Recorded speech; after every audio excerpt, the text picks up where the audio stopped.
আসলে সমষ্টিবাসীৰ বাবে ঐতিহাসিক দিন। আমাৰ পৰম আৰাধ্য আমাৰ ভাতৃ খড়গেশ্বৰ তালুকদাৰদেৱে অসম আন্দোলনৰ সময়ত এই পদ অৱৰোধ দিছিল আৰু পদ অৱৰোধ কৰিবলৈ আহি গিল KPS গিল এতিয়া দিয়াই যাইছে তেখেতৰ হাতত আত্মজা দিবলৈ মানে কুণ্ঠাবোধ কৰা নাছিল। আৰু তেখেতৰ নামত আমি যে প্ৰথম শ্বহীদ 855 জন সেই সময়ত অসম আন্দোলনত শ্বহীদ হৈছিল। প্ৰথম শ্বহীদ খড়গেশ্বৰ তালুকদাৰ আমাৰ ভাতৃ।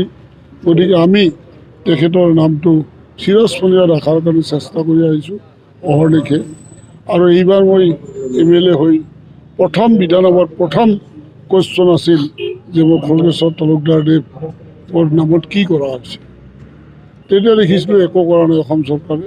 তেতিয়া কৈছিলোঁ যে এখন ষ্টেডিয়াম লাগে আৰু এই আমাৰ ভৱানীপুৰ মানস পথটো খড়গেশ্বৰ তালুকদাৰৰ নামত নামাকৰণ হ'ব লাগে। আৰু অসম চৰকাৰে আমাৰ চৰকাৰে মানি ল'লে, লৈ আমাৰ এখন 13 কোটি টকাৰ ষ্টেডিয়াম আমাক ঘোষণা কৰিলে। তাৰে প্ৰায় 40% কাম হৈ গ'ল। 26 চনৰ ভিতৰত সেইটো মুকলি হ'ব খড়গেশ্বৰ তালুকদাৰৰ নামত। আৰু এই পথটো খড়গেশ্বৰ তালুকদাৰৰ নামত আজিৰ পৰা নামাকৰণ কৰা হ'ল। গভৰ্ণমেণ্ট নটিফিকেশ্যন ইতিমধ্যে হৈ গৈছে। হয়, আজি এই স্বাধীনতা দিৱসৰ এই এটা ঐতিহাসিক মুহূৰ্তত অসমবাসীলৈ আমি আমাৰ পৰিয়ালৰ তৰফৰ পৰা ধন্যবাদ আৰু কৃতজ্ঞতা জ্ঞাপন কৰিছোঁ।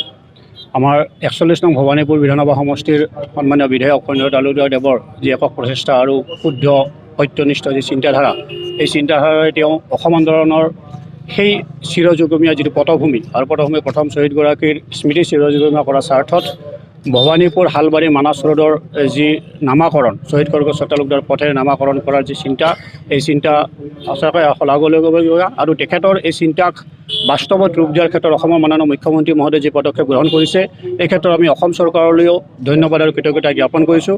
আৰু ভৱিষ্যতে ভৱানীপুৰ সমষ্টিৰ যিসকল শ্বহীদ আমাৰ আছে, এইসকল শ্বহীদৰ নামতো বিভিন্ন ধৰণৰ পদক্ষেপ গ্ৰহণ কৰিব বুলি মই সন্মানীয় বিধায়কগৰাকীক বিনম্ৰতাৰে অনুৰোধ জনাইছোঁ।